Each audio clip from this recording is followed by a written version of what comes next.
Continuons les exposés sur la loi, et nous allons arriver petit à petit à la loi morale, celle qui règle nos mœurs en vue de la fin éternelle, en vue d'arriver au ciel.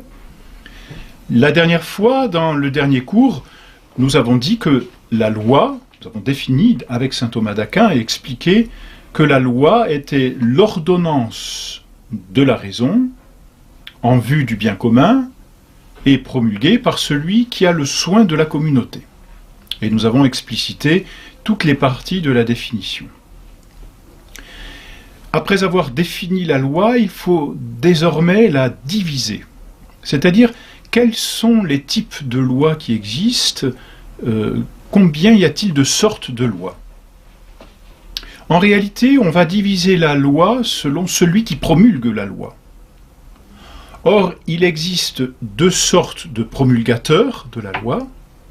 Le premier, le chef par excellence, c'est Dieu lui-même. Et parce que Dieu promulgue des lois, on va appeler ces lois des lois divines.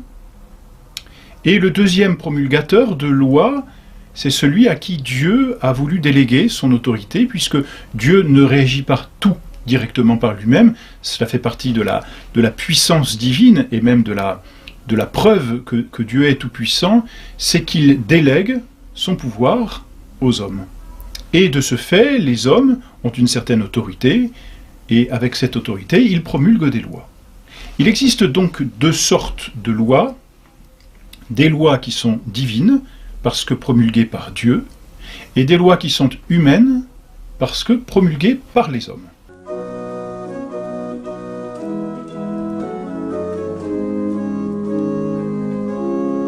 Les lois divines.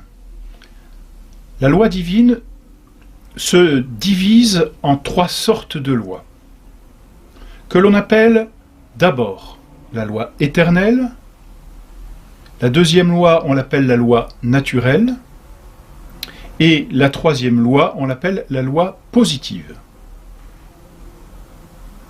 Tandis que les lois humaines sont divisées en deux sortes ou deux catégories de lois, selon que c'est la société naturelle qui les produit ou la société surnaturelle qui les promulgue.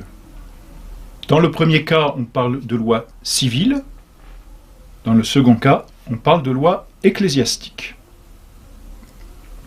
Au total, donc, 5 types de lois: la loi divine éternelle, la loi divine naturelle, la loi divine positive, la loi humaine civile et la loi humaine ecclésiastique.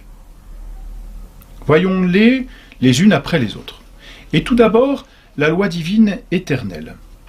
Peut-être l'une des plus difficiles à comprendre parce qu'elle nous échappe le plus, encore que nous sommes tous régis par cette loi. Qu'est-ce que cette loi éternelle? Comme le nom l'indique, c'est une loi d'éternité, c'est-à-dire que c'est la règle voulue par la divine sagesse en tant qu'elle dirige vers leur fin tous les actes et tous les mouvements de toutes les créatures. Alors souvenons-nous de ce que c'est que la loi. La loi, c'est une ordonnance de la raison. Ici, la raison ou l'intelligence dont il s'agit, c'est la sagesse divine. La sagesse divine créatrice de tout l'univers. Or, en créant l'univers, Dieu a ordonné tout l'univers. D'ailleurs, le mot même univers comporte ce préfixe uni qui signifie bien unité. Là où il y a une unité, c'est qu'il y a de l'ordre. Dieu a mis de l'ordre dans tout l'univers. Et à chaque créature et à chaque chose, il a assigné une fin. De sorte que tous les actes et tous les mouvements de toutes les créatures sont ordonnés à une fin, et la fin éternelle, c'est la gloire de Dieu. L'univers entier glorifie Dieu de par sa simple existence, et même de par le fait que tout cet univers fonctionne. On a du reste un cantique que nous chantons régulièrement dans notre office religieux, où l'on met en scène finalement toute la création, les étoiles, le ciel, la terre, le firmament, le soleil, la lune, les plantes, les animaux, la pluie, la grêle, tout ça, et on dit « Chantez le Seigneur, louez Dieu, bénissez Dieu ». Pourquoi? Parce que le seul fait que ces créatures existent et atteignent leur fin prouve qu'il y a une sagesse éternelle qui a tout ordonné. C'est cette loi éternelle qui est inscrite en chacune des choses. Voilà donc ce qu'est la loi éternelle, c'est le fait que toute chose est ordonnée à sa fin. On peut dire, pour résumer, que la loi éternelle, c'est le plan de Dieu. C'est le plan divin. C'est la volonté divine en tant qu'elle est appliquée à toutes les choses. C'est la volonté divine, c'est ce que Dieu veut. La loi éternelle, on pourrait la comparer, si vous voulez, comme disons un ingénieur qui construirait une machine et qui, dans sa tête, dans ses calculs, dans ses papiers, dans ses plans, a déjà ordonné toute chose et sait ce qu'il veut. Eh bien, c'est cette loi, la loi de la chose, de la machine qu'il veut construire, existe déjà en lui. Et tout ce qu'il va entreprendre est ordonné à une fin, c'est la fin de cette machine, qu'il va inscrire même dans la machine. Eh bien, cette loi qu'il a en lui et qu'il va réaliser dans les choses, on peut la comparer à la loi éternelle de Dieu, créateur de toutes choses, mais ordonnateur, en même temps qu'il est créateur, de tout l'univers. C'est la loi éternelle. Alors, cette loi éternelle, elle s'applique à toutes les créatures, et particulièrement aux créatures non raisonnables, en tant que ces créatures sont mues à leur fin malgré elles. Les éléments, les animaux, les végétaux n'agissent que d'une façon déterminée, voulue par le Créateur, c'est ainsi.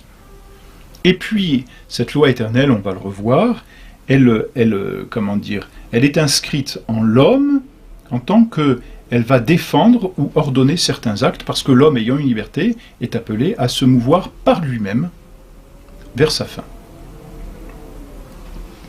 On voit aussi de là que cette loi éternelle, c'est la loi divine qui est inscrite en Dieu et qui régit l'univers.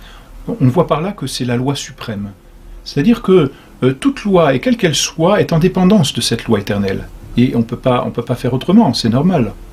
Elle est en dépendance de ce que Dieu veut.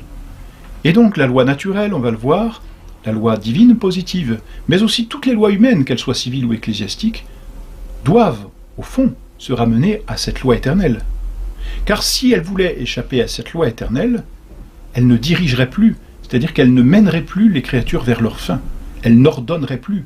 Et ce serait donc une intrusion dans l'ordre de la création, ce serait comment dire, déranger, si l'on peut dire, le plan divin. Voilà donc pour cette loi éternelle.